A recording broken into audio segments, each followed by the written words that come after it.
Rishabh Pant. So real Rishabh Pant இன்னிங்ஸை தான் நாங்கள் பார்த்தோம் ஜிடியோட. So 88 of 43 balls, 5 boundary 8 6, strike rate பார்த்தீங்கன்னா 200க்கு மேலே.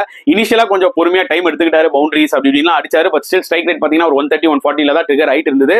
பட் அதுக்கப்புறம் பிக்கப் பண்ணாரு, 37 balls 57 ரேஞ்சில் இருந்தாரு. லாஸ்ட் ஓவரில் மோஹித் சர்மா ஓவர்ல 31 runs அடிச்சாரு பாத்தீங்களா.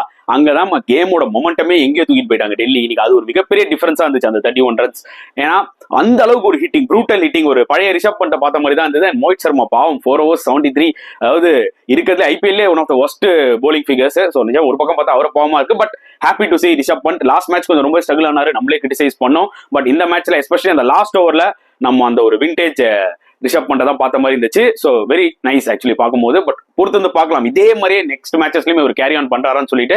ஸோ டெல்லிக்கு அது ரொம்ப ரொம்ப முக்கியமான ஒரு விஷயம். அண்ட் 8 pointsல சூப்பரா இருக்காங்க. ஸோ ரிஷப் பண்டோட இந்த ஒரு இன்னிங்ஸை பத்தி நீங்க என்ன ஃபீல் பண்றீங்க, எஸ்பெஷலி அந்த லாஸ்ட் ஓவர் ஹீரோயிக்ஸை பத்தி நீங்க என்ன ஃபீல் பண்றீங்கன்றத கமெண்ட் செக்ஷன்ல போடுங்க.